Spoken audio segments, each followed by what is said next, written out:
Que la paix, la miséricorde et les bénédictions d'Allah soient sur vous. Assalamu alaikum wa rahmatullahi wa barakatuh.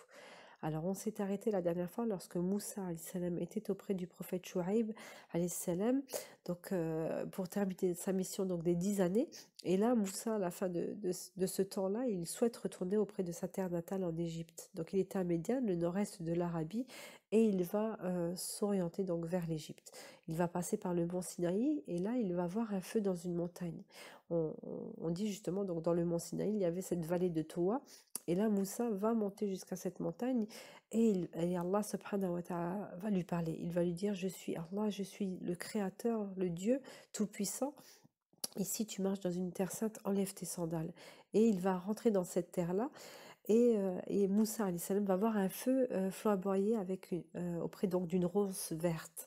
Et Allah va lui donner donc sa nouvelle mission. Il doit retourner auprès de Pharaon pour lui faire darwa, pour lui dire donc de revenir à la croyance, à la vraie croyance qu'il n'est pas Dieu, mais que le vrai créateur, c'est Allah Azza wa Jal. Et donc il lui dit justement, comme on peut le lire dans la sourate Nazirat, va parler gentiment à Pharaon et va lui dire s'il veut se purifier. Et est-ce qu'il veut donc que Moussa le guide vers son Seigneur? Mais Pharaon va rester rebelle, et on verra ça par la suite. Et Moussa a peur, et Allah va lui dire, n'aie pas peur Moussa, je serai avec toi, je serai à tes côtés. Et lui, il va lui montrer, donc c'était le siècle de la magie, il va dire, qu'est-ce que tu as dans les mains? Moussa avait donc son bâton de berger, et il va le poser au sol, et le bâton va se transformer en serpent. Moussa va voir et il va encore une fois avoir peur, mais Allah va le rassurer, il va lui dire, n'aie pas peur, les messagers n'ont pas peur en ma présence. Et après, il va mettre sa main, il lui dit de mettre sa main sous son aisselle et elle va ressortir toute blanche. Et Moussa va comprendre que Allah va donc l'aider dans sa mission-là. Et il va partir, donc ils vont arriver jusqu'à Pharaon et là, il va aller dire justement le message que Allah lui demande de revenir donc à la bonne croyance et de laisser partir donc les Hébreux retourner vers leur terre, donc vers Beit el-Maqdis, vers donc Jérusalem, le pays de Canaan. Et là, Pharaon refuse, il va lui dire non, il va jusqu'à dire c'est moi le Dieu Tout-Puissant, et Allah va lui envoyer 9 fois donc la chance de pouvoir se repentir, mais il ne va pas, à chaque fois il va, donc Allah va lui envoyer les inondations, les sauterelles, les poux, les grenouilles, la famine, la mer qui était toute rouge, la mer de sang, et à chaque fois, Pharaon va demander à Moussa, bon, si Allah nous enlève ce châtiment-là, je laisserai partir les Bani Israël. Mais à chaque fois, il ne gardait pas donc sa promesse et il disait non à la suite de quelques temps. Et là, Allah subhanahu wa ta'ala va dire stop. Maintenant, on lui a laissé 9 chances de se repentir. Maintenant, Moussa alayhi salam, tu prends ton peuple et tu vas t'en aller.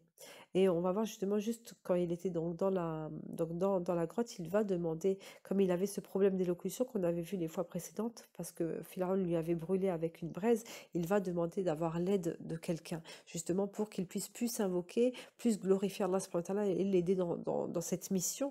Et il va demander la présence de son frère. Et Allah va donc lui dire oui. Et lorsqu'il va arriver, ils vont être tous les deux. Donc lui et son frère, Allah va leur aider donc d'être en groupe pour pouvoir mener cette mission à bien. Allah va décréter à Moussa alayhi salam de prendre son peuple, les Bani Israël, et de retourner justement dans la terre de Jacob, la terre de Israël. Et là, ils vont se retrouver confrontés à un problème. Il y a la mer devant eux, il y a l'armée de Pharaon à leur trousse. Ils ne savent pas quoi faire et Moussa va implorer l'aide d'Allah Azza wa Jal car il a peur. Le peuple également a peur et ils ont peur donc de se faire tuer. Et Allah va encore une fois envoyer un miracle, il va les protéger. Et là, devant eux, la mer va s'ouvrir, va se fendre en deux. Ils vont pouvoir traverser donc sur le chemin sec. Et lorsqu'ils ont terminé, Pharaon va les suivre, mais la mer va se renfermer sur eux et ils vont mourir. Toute l'armée, donc Haman, Pharaon et toute l'armée vont mourir donc noyés dans cette mer-là. On dit que justement sur le chemin, ils vont donc parcourir cette hijra, cette émigration. Ils vont jeûner 3 jours, ils ne vont pas manger. Et justement, nous jeûnons Hashura en commémoration justement à ce passage, subhanallah, donc vers de l'autre côté, donc vers le mont Sinaï. Et là, Allah subhanahu wa ta'ala va décréter une nouvelle mission pour les Bani Israël. en fait, ils doivent affronter un peuple de géants. Et là, de nouveau, donc les Bani Israël ont vu également les miracles, ils ont hésité également lorsqu'ils ont vu la mer fermée devant eux, ils vont toujours hésiter, toujours poser des questions à Moussa alayhi salam, et Allah subhanahu wa ta'ala va leur dire, comme ils refusent donc d'affronter ce peuple-là, ils vont être condamnés à errer 40 ans dans le désert.